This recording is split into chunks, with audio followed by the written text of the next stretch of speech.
Before the world noticed, the ground had already shifted. Between June 22 and July 4, 1944, Operation Bagration erased 25 German divisions from existence. Not retreated, not withdrawn, erased. Army Group Center, Hitler's anchor in the east, lost 300,000 men in those 12 days, a hemorrhage exceeding Stalingrad. By late July, the entire formation had ceased to exist as a coherent military entity. 400,000 casualties. 27 divisions mauled beyond recognition. 19 simply disbanded, their remnants absorbed into ghost formations. The Soviets had advanced 200 miles, and the strategic architecture of the Eastern Front had fundamentally collapsed. From this wreckage emerged the staging grounds for something larger. As German survivors stumbled westward through August's dust, Soviet engineers were already spanning the Vistula. 3 bridgeheads materialized along the river's western bank, Sandomierz in the south, Magnusev and Puławy in the center. These were not mere footholds. They were assembly areas for 2.2 million troops, the largest concentration of military power in human history, gathering in plain sight while the world looked elsewhere. For 4 months, from August through December 1944, the buildup continued. Soviet rail crews converted thousands of miles of track to Russian gauge, threading supply lines across the bridgeheads. Artillery parks multiplied in the forests. Tank armies assembled in villages emptied by war. The weather helped. Fog, snow, and low cloud grounded German reconnaissance. But the invisibility was also strategic. Hitler's attention had wandered. German reserves flowed to Hungary, to Courland, to the Ardennes.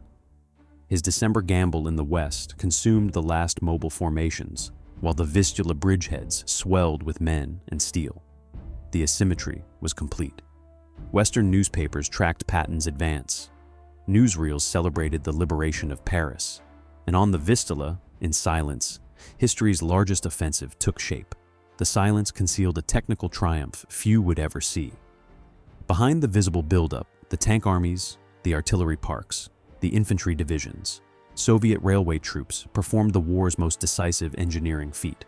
They converted 4,900 kilometers of single track and 1,800 kilometers of double track from European standard gauge to Russian broad gauge, threading supply arteries directly into the bridgeheads. Without this conversion, every shell, every liter of fuel, every ration would have required manual transfer at the border. With it, trains rolled uninterrupted from Moscow to the Vistula's western bank. The work proceeded under conditions that made the technical challenge nearly impossible. German reconnaissance flights, though grounded by weather most days, still posed risk. The conversion crews worked at night, in fog, under snow. They replaced sleepers, shifted rails inward by 89 millimeters, re-spiked thousands of connections. The Germans had performed similar conversions during their 1915 advance into Poland, 6,000 kilometers in months. The Soviets mirrored the achievement in reverse, but with a crucial difference. They built not for occupation, but for offensive tempo. By December, the transformed rail network delivered tonnage at roughly half the capacity of German-controlled lines farther west. The so-called Polish Gap from Brest to Minsk remained a bottleneck. But it was enough. Enough to stockpile ammunition for the opening barrage. Enough to position fuel for the tank army's deep thrusts. Enough to sustain 2.2 million troops through the opening phase. This was the invisible foundation of Soviet operational art. German Blitzkrieg in 1940 had relied on short supply lines, rapid road movement through France's compact geography, and the expectation of quick victory. The Vistula-Oder Offensive planned for 480 kilometers of sustained advance. The difference was not tactical brilliance, it was logistical depth. The unglamorous mathematics of gauge conversion, tonnage capacity, and railway sleepers that would determine whether operational plans remained theory or became history. The mathematics of logistics meant nothing if the enemy refused to believe the numbers existed. On Christmas Eve 1944, at the Adlerhorst headquarters buried in the Taunus Mountains, Heinz Guderian presented Hitler with the latest intelligence from Fremde Heere Ost. The reports detailed massive Soviet concentrations facing Army Groups A and Center, bridgeheads swollen with men and materiel, railways converted and operational, the unmistakable signature of imminent offensive action. Hitler dismissed it as the greatest bluff since Genghis Khan. Himmler, seated at the same dinner table, nodded agreement. A gigantic bluff, nothing more. 15 days later, on January 9th, Guderian returned to Adlerhorst with updated figures. The Soviet buildup had intensified. The Chief of Staff laid out the intelligence assessments with characteristic precision. Overwhelming numerical superiority, operational readiness across all three bridgeheads, attack imminent within days. Hitler's response entered history through Guderian's own account. Whoever had concocted these reports ought to be placed in an asylum. This was not ignorance. This was willful blindness elevated to strategic doctrine. While Guderian pleaded for concentration of forces, German reserves hemorrhaged in opposite directions. On January 14th, Hitler ordered headquarters 4th SS Panzer Corps and 2 Panzer Grenadier divisions transferred from Army Group Center to Hungary, chasing the fantasy of relieving Budapest, while the Vistula front collapsed. The same day, Panzer Corps Grossdeutschland moved from Army Group Center to Army Group A, a lateral shuffle that solved nothing. In Courland, 18 divisions, 500,000 men, remained locked in a useless pocket because Hitler refused evacuation orders Guderian had requested on December 24th. Joseph Harp commanded Army Group A with understrength divisions stretched across hundreds of kilometers of Polish front. Between January 5th and 8, he proposed withdrawing to the Hubertus Line to consolidate defenses and create operational reserves. Hitler rejected the request on January 9th.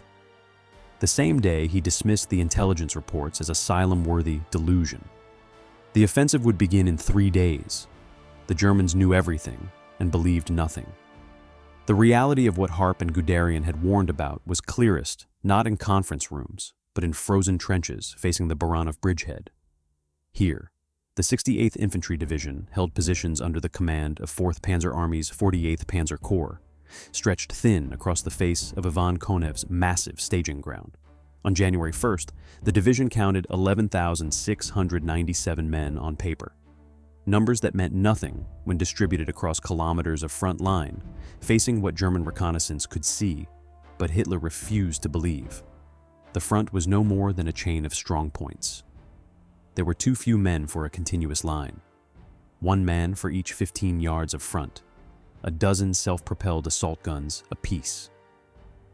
Feldwebel Heinrich Krauss stamped his boots against the packed ice at the bottom of his foxhole, trying to restore sensation to toes that had gone numb 3 hours ago. The temperature had dropped below -15 Celsius sometime after midnight, and now the pre-dawn darkness carried a stillness that pressed against his eardrums like cotton wool. His position overlooked a stretch of frozen farmland east of Stachów. Behind him, the pine forest exhaled cold vapor that hung in the air like gauze. Ahead, across 400 meters of open white, the Soviet lines remained silent. Too silent. For 3 weeks, Krauss had listened to the buildup, the distant grinding of tank treads, the clanking of artillery being positioned, the industrial rumble of an army preparing to strike. His hands ached inside their wool mittens. The leather trigger guard on his Carabiner 98 had frozen to his palm 2 nights ago, and he had torn skin removing it. Now scabs cracked whenever he flexed his fingers. The wound wept clear fluid that froze into a glaze. The battalion had started the winter at company strength. Replacements never arrived. The men who remained had learned to sleep in shifts of 40 minutes, rotating through the single dugout with its petroleum stove that produced more smoke than heat. The smoke stained their faces black. It coated their lungs until every breath rattled. But it was warmth, and warmth was survival. Krauss checked his watch. 0400 hours. His stomach cramped. They had eaten their last hot meal 36 hours ago, a thin soup of potatoes and horse meat that tasted of iodine from the water purification tablets. Since then, only hard bread that had to be thawed against the body before it could be chewed without shattering teeth.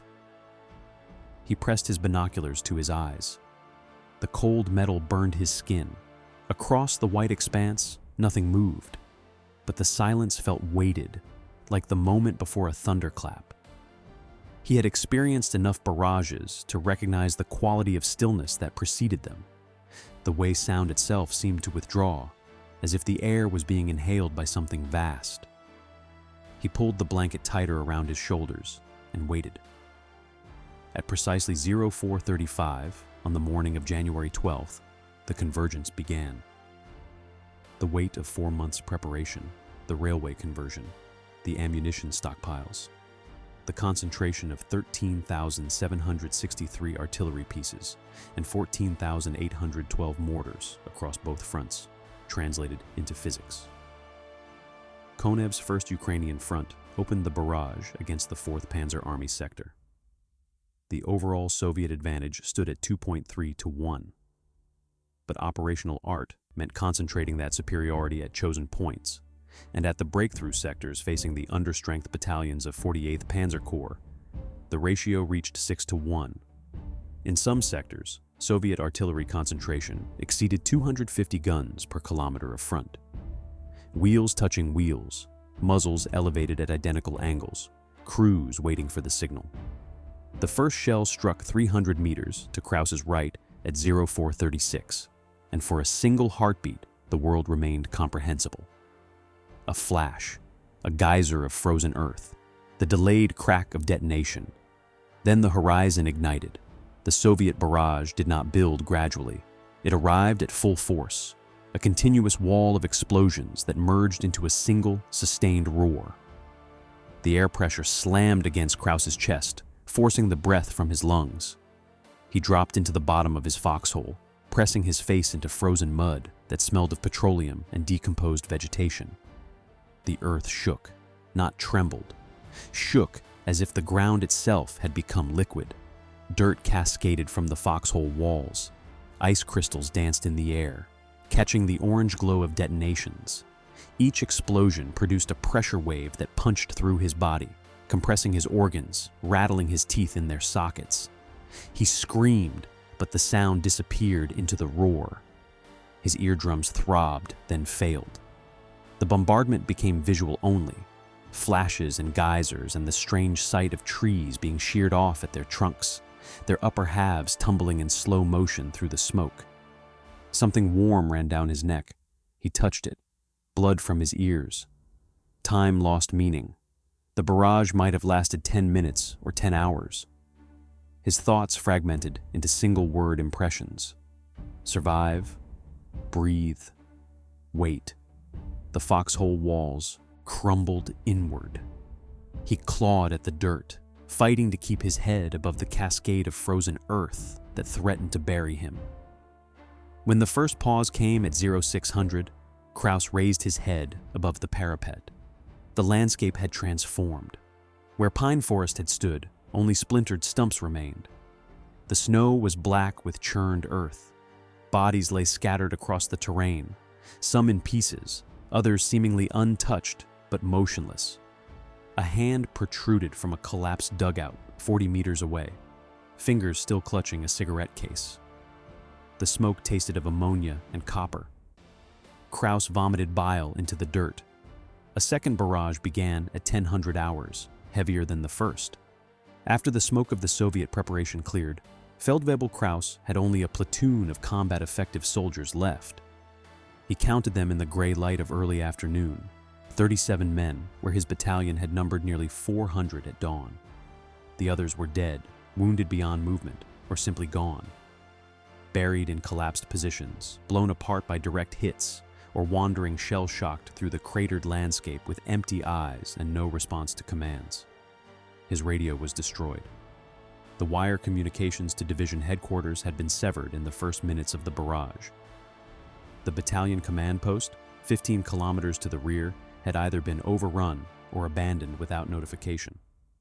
He had no way to know. Orders arrived via runner at 1400 hours. Hold the crossroads at grid reference 67, for the withdrawal of units on the flanks. But when Krauss reached the crossroads with his 37 survivors, Soviet reconnaissance elements already controlled the intersection. Tank tracks crisscrossed the road. Empty shell casings littered the snow. The units designated to withdraw had already fragmented or surrendered. He led his men west, cross-country, avoiding the roads where Soviet armor now operated freely.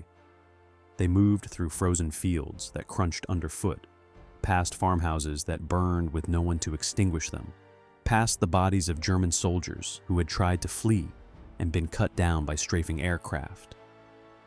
The sun set at 16:30. The temperature dropped again. 3 of his men collapsed from exhaustion and could not be revived. Krauss left them where they fell. There was no choice. The living had to keep moving. By January 17th, the Soviet machinery had traveled 130 kilometers from the Vistula bridgeheads. The speed defied winter itself.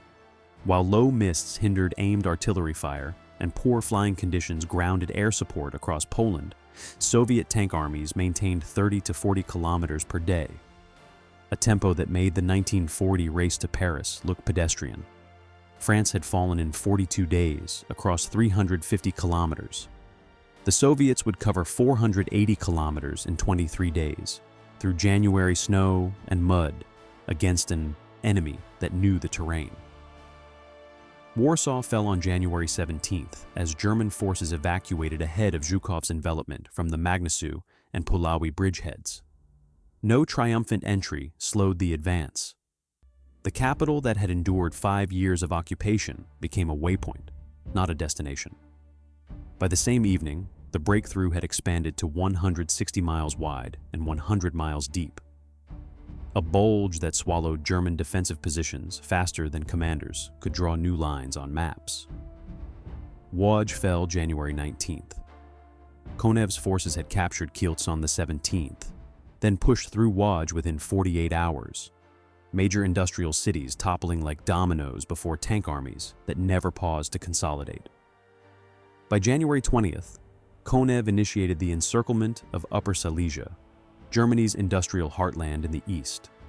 Rybalko's 3rd Guards Tank Army swung south from Breslau along the upper Oder, cutting withdrawal routes while the 59th and 60th Armies pressed frontally. The 17th Army under General Schultz found itself trapped in a pocket, strong points bypassed by armored columns that refused to be delayed by fortified cities.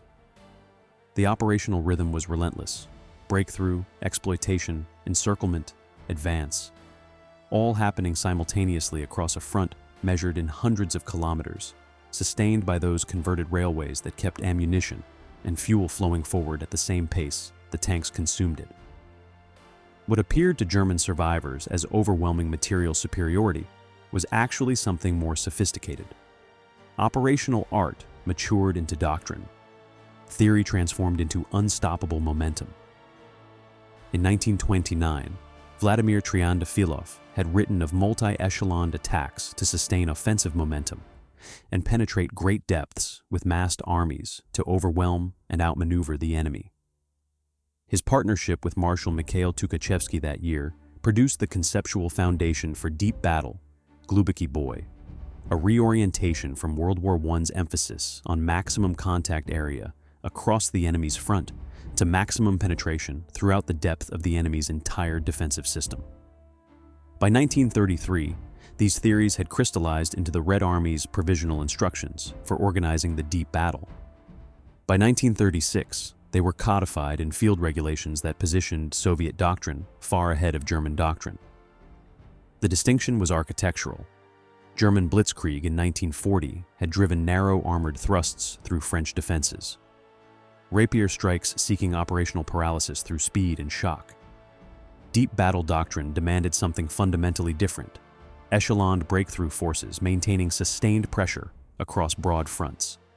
First echelon forces shattered defensive positions. Second echelon exploitation forces poured through before defenders could reconsolidate. Third echelon sustainment forces prevented the culmination point that had ended earlier offensives. This was the essence of deep battle doctrine made manifest. Strategic mass focused through operational concentration into overwhelming tactical force at the decisive point. On the third night of the retreat, Krauss lost 6 more men to the cold. They had found shelter in a barn on the outskirts of a village whose name he never learned. The structure offered protection from the wind, but none from the temperature, which had dropped below -20°C after midnight. The men huddled together for warmth, sharing body heat in clusters of 5 or 6, but it was not enough. By dawn, 6 of them had stopped breathing. They died in their sleep, their bodies cooling until they became indistinguishable from the frozen ground. Krauss found them rigid, their faces peaceful, their limbs locked in fetal positions. Frostbite had blackened their ears and noses. Ice crystals had formed in their eyelashes, giving them the appearance of porcelain dolls. There was no time to bury them. Soviet forward elements were less than 5 kilometers behind, their presence marked by the distant rumble of tank engines and the crack of small arms fire. Krauss ordered his remaining 31 men to move. They marched through fields where the snow reached their knees. The effort was exhausting. Each step required lifting the leg high, fighting against the suction of packed powder, then plunging forward into the next drift. Within an hour, sweat soaked their uniforms. Within 2 hours, that sweat began to freeze against their skin. Between Krauss's platoon and Berlin stood fortresses, not natural obstacles, but cities Hitler had declared must be defended to the last man. On February 13th, Breslau became a trap for 80,000 German soldiers, an entire garrison locked inside medieval walls, while Soviet forces flowed past on both sides toward the Reich capital. General Hermann Niehoff commanded ruins, not a strategic position. His orders permitted no withdrawal. The 609th Infantry Division, the 269th Infantry Division, 38 Volkssturm battalions, 15 assault guns, all rendered strategically irrelevant by Soviet operational art that understood what Hitler's headquarters refused to grasp. The fortress strategy guaranteed defeat by misunderstanding the operational level of war. Poznan had already demonstrated the absurdity. 20,000 defenders locked in siege warfare from January 14th, while Zhukov's tank armies bypassed the city, racing toward the Oder at 40 kilometers per day. Commandant Hermann Reka committed suicide on January 23rd, rather than witness the futility. His garrison fought until February 23rd, consuming Soviet attention from 7 divisions. But the main front had already collapsed. The siege consumed German reserves without affecting Soviet operational momentum. On January 31st, 1945, tank shells burst on the parade ground at Kustrin. A young German soldier recalled that moment when the fortress in Tazptizink name only became a fortress under siege. The Russians were there. Soviet tanks from 2nd Guards Tank Army had covered the final 64 kilometers to the Oder in just 6 days, arriving on the frozen river where the ice was thick enough to bear their weight. The Oder itself became a highway. Forward detachments moved across on foot, followed by heavy weapons dragged over on sledges. Near Kainitz, Soviet engineers established the first permanent bridgehead on the western bank, while German defenders watched fires redden the sky over Kustrin and heard the noise of fighting from Gorgast all day long. The strategic mathematics were complete. 480 kilometers in 23 days. Faster and farther than France in 1940, achieved through winter conditions against an opponent still fielding armies. Berlin lay 60 kilometers beyond the Oder bridgeheads. The death grip had closed on Berlin, but the offensive speed had opened a killing ground behind the front. On the frozen roads of East Prussia and Silesia, millions of German civilians fled westward in January 1945, pulling handcarts and sledges through temperatures that dropped to -18°C. The Nazi promises of victory and Festung protection had shattered. Now families dragged their belongings through driving snow, while Soviet columns advanced faster than refugees could escape. The trek became a death march. Columns stretched for kilometers across the frozen Friedrichshafen, a desperate crossing toward the Vistula Spit and Baltic ports. Soviet aircraft strafed the ice. Explosions shattered frozen surfaces. Horses, wagons, and screaming people plunged into black water. Children froze overnight in ditches, quickly covered by drifting snow. The elderly collapsed from exhaustion and were left behind, becoming dark shapes along the route. The maritime disaster eclipsed all others. On the evening of January 30th, Soviet submarine S-13 under Alexander Marinesko fired 3 torpedoes into the refugee ship Wilhelm Gustloff, steaming from Gotenhafen. The torpedoes struck at 2116, bow, swimming pool deck, where naval auxiliaries quartered, engine room. The ship carried over 10,000 souls, mostly women and children fleeing East Prussia. Survivor Hans Rittner described the water. The first hard stabs of pain all over my body have already been numbed by the sub-freezing water. The lack of sensation is almost pleasant, and I realize I must fight to maintain consciousness and the will to live. Around him floated bodies like dark, pitiful rag bundles, some crying, some praying, some screaming. The ship sank in 50 minutes. 9,343 drowned in the frozen Baltic. History's deadliest maritime disaster, forgotten in the offensive's shadow. On February 2, 1945, the Vistula-Oder Offensive officially ended. Soviet forces paused on the Oder River, 64 kilometers from Berlin, to consolidate their exposed northern flank in Pomerania before the final assault. The fastest advance in military history, 480 kilometers in 23 days. Stopped not from exhaustion, but from operational prudence. Behind the Soviet spearheads lay the wreckage of Army Group A. The formation that began January 12th with 450,000 men, 4,000 artillery pieces, and 1,100 tanks had disintegrated. The opening Soviet bombardment destroyed 2/3 of 4th Panzer Army's artillery and a quarter of its troops before the ground assault even began. Entire corps ceased to exist as coherent formations. Divisions that had held the Vistula line became scattered battle groups retreating westward through snow and freezing temperatures, abandoning equipment along roads choked with civilian refugees. The speed and scale of the Vistula-Oder advance disappeared into what historians would later call the Cold War memory hole. Within a decade, the offensive that placed 2.2 million troops on the Oder in 23 days became a footnote in Western consciousness, while the 1940 German campaign through France remained the defining example of mechanized warfare. The forgetting was ideological necessity. Acknowledging Soviet operational superiority contradicted the emerging Cold War narrative framework that required depicting the Red Army as primitive, numerically overwhelming, and doctrinally crude. Western military academies taught Normandy and the Bulge in exhaustive detail while treating the Eastern Front as a sideshow of attrition. The Wehrmacht's defeat became explained through comfortable fictions: Hitler's interference, Russian winter, endless Soviet manpower absorbing German tactical brilliance through sheer mass. Yet Western military education spent the next 40 years studying the wrong lesson. The United States Army War College and Fort Leavenworth's Command and General Staff College built their operational curriculum around German case studies. France 1940, the Eastern Front 1941 through 1943, Guderian's memoirs and von Mellenthin's tactical analyses.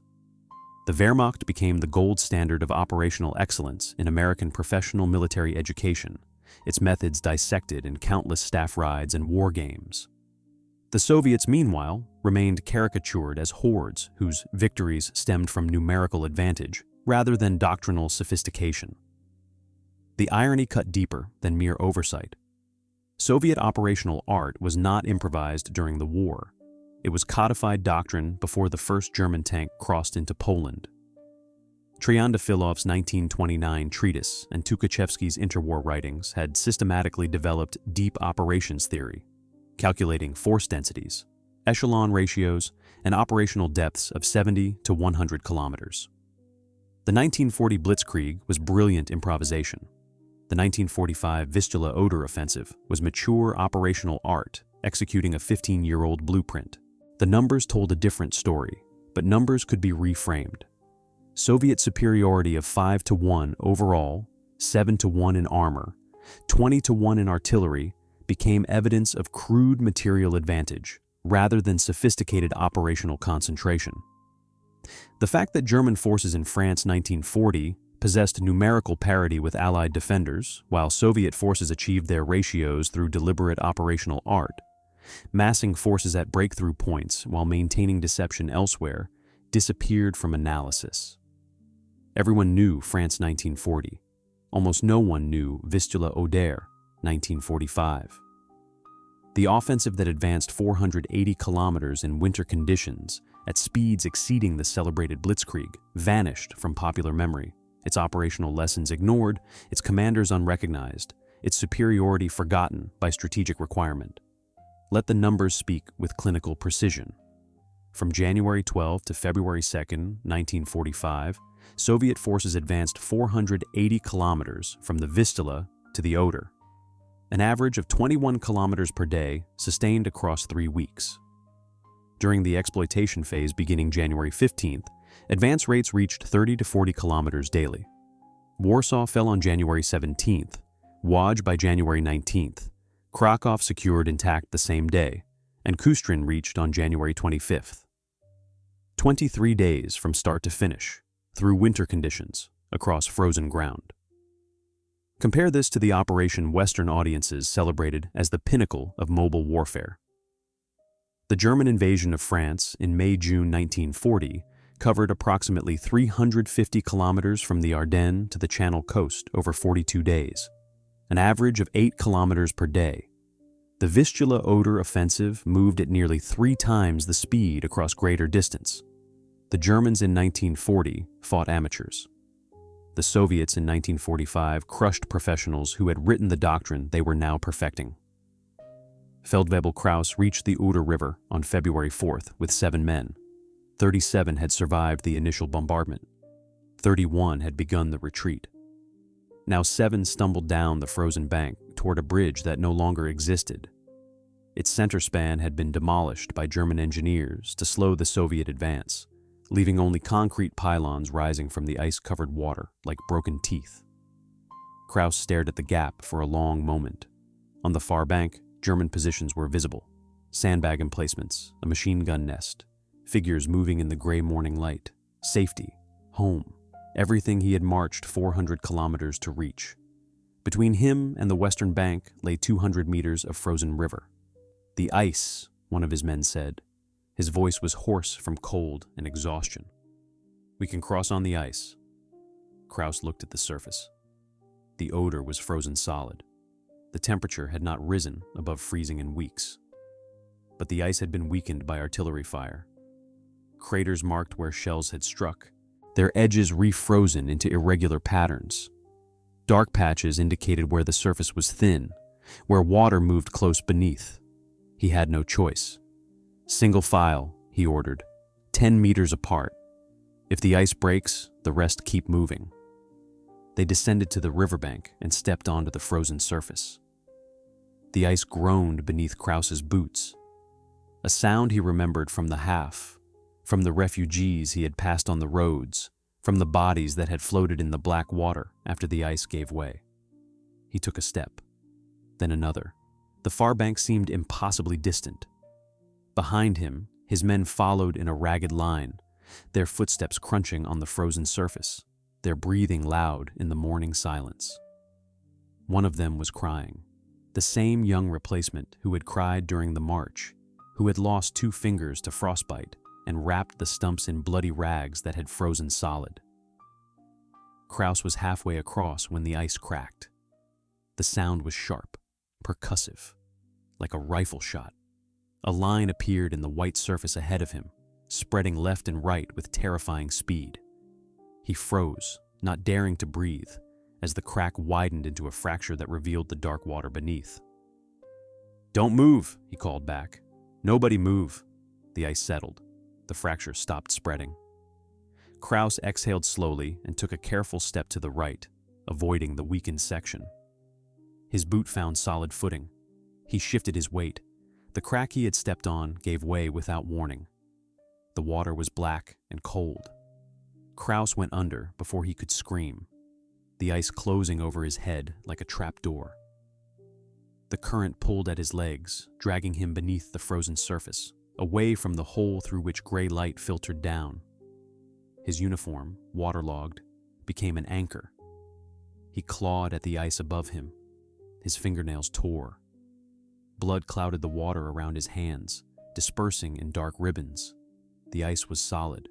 The hole already 3 meters behind him, unreachable, the current pushing him farther with each second. His lungs burned. Air bubbles escaped his lips and pressed against the frozen ceiling, trapped, going nowhere. The cold had stopped hurting. The cold had become everything. Above, muffled by ice and water, he heard his men shouting.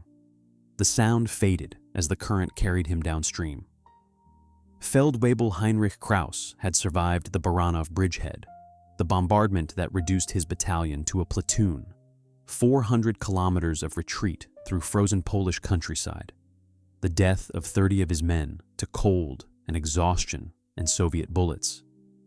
He had survived because he kept moving, because he refused to stop, because stopping meant dying. Now he stopped. The current released him. His body settled against the underside of the ice, suspended in water that was darker than any night he had known. His arms floated at his sides. His eyes remained open. Above, his 7 surviving men continued toward the western bank. They did not look back. If you enjoyed this story, hit subscribe for more World War historical deep dives every week. Thanks for watching.